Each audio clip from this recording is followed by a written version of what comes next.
بسم الله. السلام عليكم ورحمة الله وبركاته. سلام إلى maanta waxaad u faraxsanahay tababarka maalinta ugu dambeeyay laba isbuuc una socday maanta maareeyaha dekedda Muqdisho nagala soo qayb galo oo noo soo xiro waa faraxsanahay soo dhaweynaa assalaamu calaykum wa calaykum salaam idan intireen sidee tahay wadaha waa fiican aadeen iska waran magaca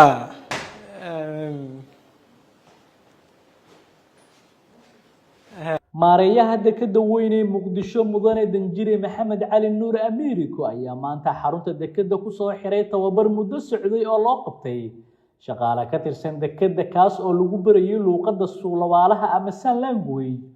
ujeedada tababarkan ayaa ahayd in shaqaalaha dekedda ay si toos ah ula falgeli karaan dadka adeega u yimaada dekedda ee ka mid ka ah dadka maqalka la si loo fududeeyo howlaha ay u baahan yihiin loona xaqiijiyo inay helaan adeeg dhameystiran. G H I J K L M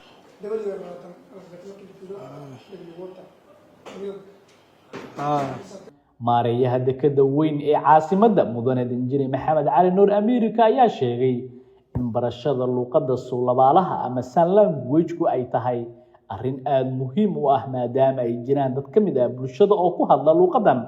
waxa uu sidoo kale u mahadceliyay macallinkii bixiyay tababarkan kaas oo isna ka mid ah dadka maqalka la kala tirsan shaqaalaha dekedda weyn ee Muqdisho.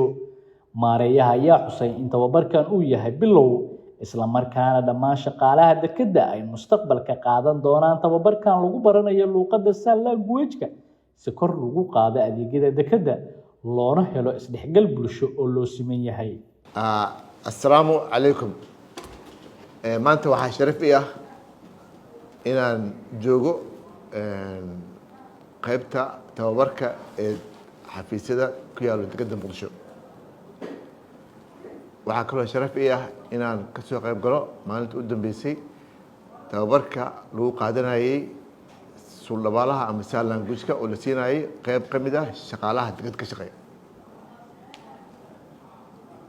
waxaan u mahadcelinayaa macalinkooda Maxamed Cusmaan oo maqalka naafaka ah oo wax barayay.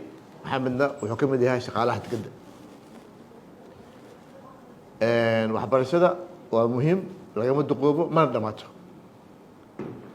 gaar ahaan barashada sign language-ka ama Soomaaliga waxay muhiim u tahay in la barto sababtoo ah dad naga mid ah ayaa maqalka naafaka ah. waxaa muhiim ah in lala falgalo, in lala sheekaysto, in waxay rabaan laga dhageysto adna u sheegi kartid ayay muhiim u tahay in la barto. sidoo kale shaqaalaha sababta loo siiyey inay bartaan sign language-ka ama Soomaaliga waxa waaye waxaa dekedda yimaado oo shaqooyin kala duwan usoo doonta dad mataqaanaa iyagana maqalka naafaka ah si loola falgalo ama waxay rabaan loo ogaado waa in la yaqaanaa ama la bartaa sign language-ka. kan bilaabay ahayd waa maanta waa arkay siday u barteen ardayda.